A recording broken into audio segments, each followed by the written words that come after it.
في ناس أول ما تدخل حياتك تحس إنهم عاديين جدا، مش أجمل ناس، مش أذكى ناس، ومش حتى ألطف ناس.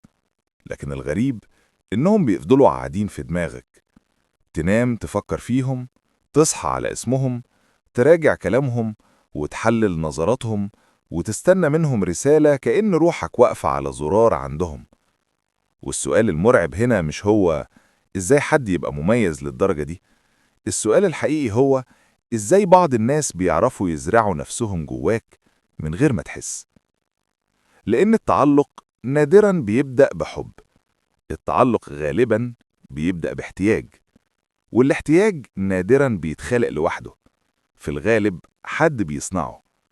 في ناس فاهمة النفس البشرية بطريقة مرعبة، عارفين إن الإنسان مش بيتشد للي متاح طول الوقت، لكن بيتشد للي يطمنه شوية ويقلقه شوية، يديله لمعة اهتمام وبعدين يسحبها، يفتح له الباب وبعدين يسيبه واقف قدامه.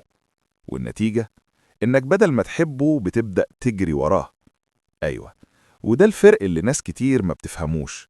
الحب بيخليك مرتاح، لكن التعلق المرضي بيخليك مشدود ومتوتر ومستني، وده أخطر بكتير.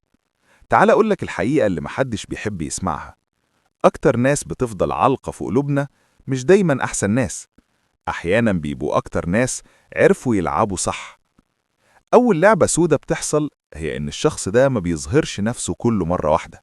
لا، هو بيظهر لك نسخة محسوبة، نسخة فيها غموض كفاية يخليك عايز تعرف أكتر، وفيها دفى كفاية يخليك تحس بالأمان، وفيها بعد كفاية يخليك تقلق. يعني هو مش بيقولك كل حاجة، ومش بيختفي تماما. هو بيعمل أخطر حاجة ممكن حد يعملها، بيخليك تكمل الشخص ده بخيالك. والخيال دايما أخطر من الحقيقة، لأن أول ما الإنسان ما يلاقيش الصورة كاملة، دماغه بتبدأ تملى الفراغات. ولو كنت معجب بيه من البداية، دماغك مش هتملى الفراغات بالواقع، هتملاها بأجمل احتمال ممكن. فتلاقي نفسك بتقول: أكيد هو مش بارد، يمكن بس مضغوط.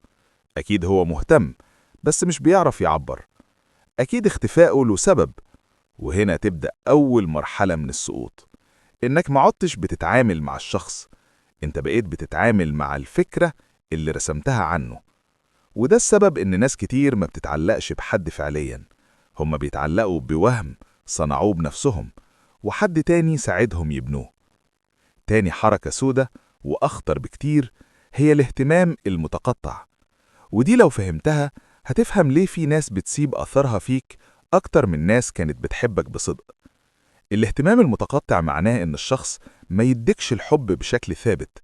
لا، مرة يديك جرعة كبيرة جدا، اهتمام، سؤال، قرب، كلام حلو، وجود، تركيز، يحسسك إنك مهم جدا، وإنك مختلف، وإن بينكوا حاجة مش عادية. وبعدين فجأة ولا حاجة، برود، اختفاء، ردود ناشفة، مسافات، صمت. وهنا دماغك ما بتفهمش، فبدل ما تقول الشخص ده مش صحي، بتقول أنا عملت إيه غلط.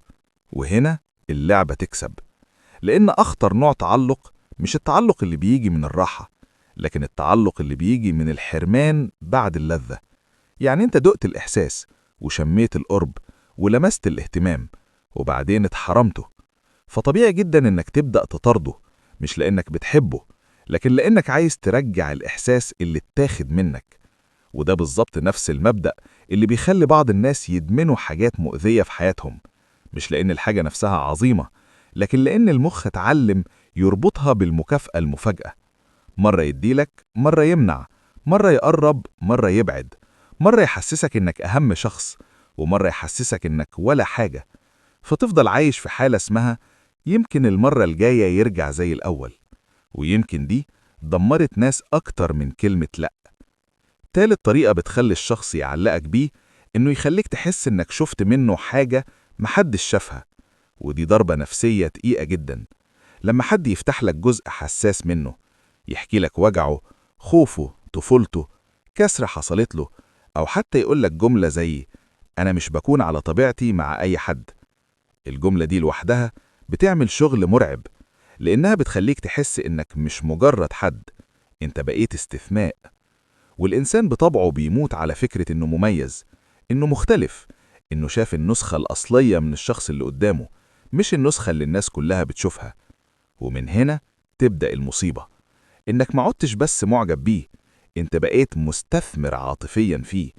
بمعنى إنت حاسس إن بينكوا سر، خصوصية، رابط، منطقة مغلقة محدش دخلها غيرك.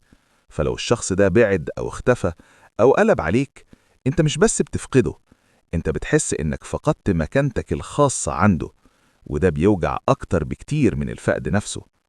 رابع لعبة، والناس اللي بتعملها غالبا خطيرة جدا، إنها تخليك دايما في وضع الإثبات. يعني عمرك ما تبقى مطمن إنك كفاية، لازم تثبت إنك فاهم، إنك وفي، إنك مميز، إنك مختلف عن غيرك، إنك تستاهل القرب. في الأول بتفتكر إنك بتحاول تكسب قلبه، لكن مع الوقت تكتشف إنك دخلت سباق ملوش خط نهاية.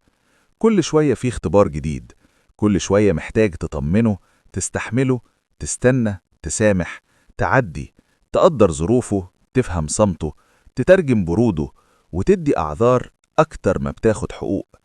وهنا بتحصل الكارثة، لأنك من غير ما تحس بتبدأ تربط قيمتك برضاه. لو رد عليك يومك حلو، لو تجاهلك يومك بايظ، لو قرب تبقى طاير، لو بعد تحس إنك قليل. وهنا انت ما بقيتش في علاقة، انت بقيت في أسر نفسي ناعم.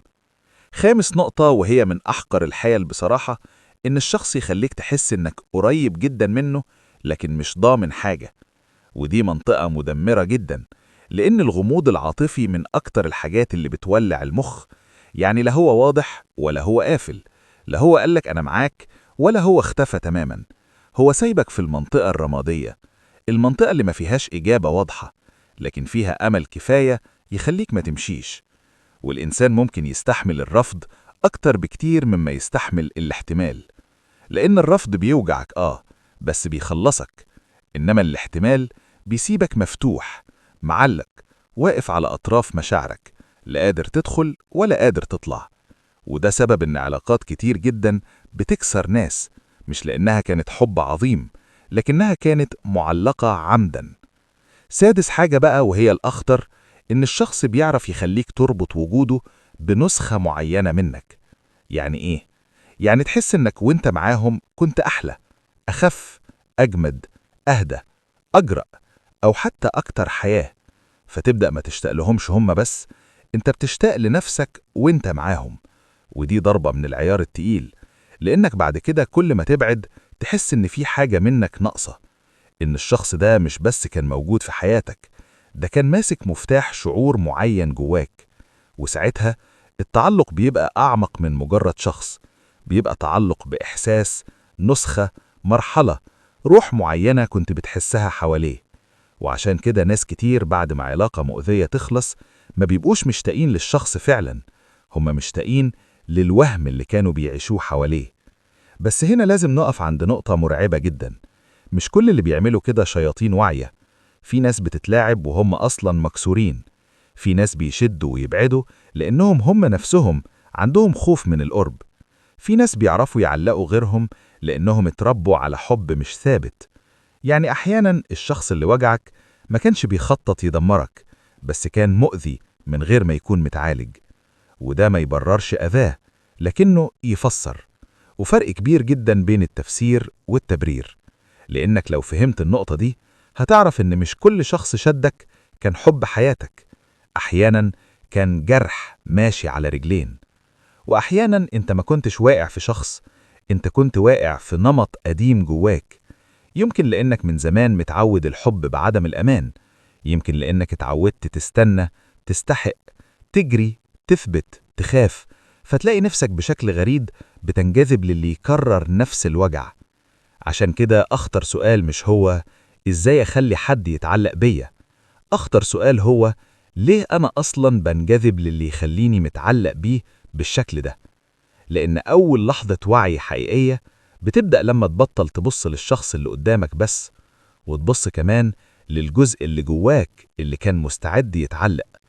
وفي النهاية أخطر حاجة ممكن تحصل للإنسان مش إنه يحب حد زيادة، أخطر حاجة إنه يسلم مفتاح راحته لشخص ما عندوش أي نية يحافظ عليه، لأن من أول لحظة بتربط فيها سعادتك برسالة وطمانينتك برد وقيمتك باهتمام، انت كده بدأت تدخل منطقة خطيرة جدا، منطقة اسمها فقدان النفس تحت اسم المشاعر.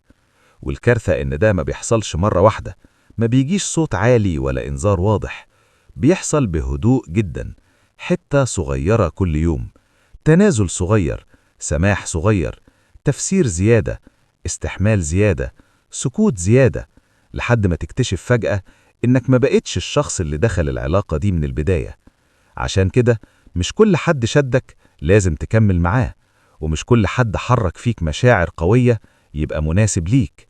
في ناس حضورهم بيكون عنيف لكن نيتهم مش أمان، وعلاقات بتبدأ كأنها قدر وتنتهي كأنها درس قاسي اتدفع من أعصابك وكرامتك وعمرك.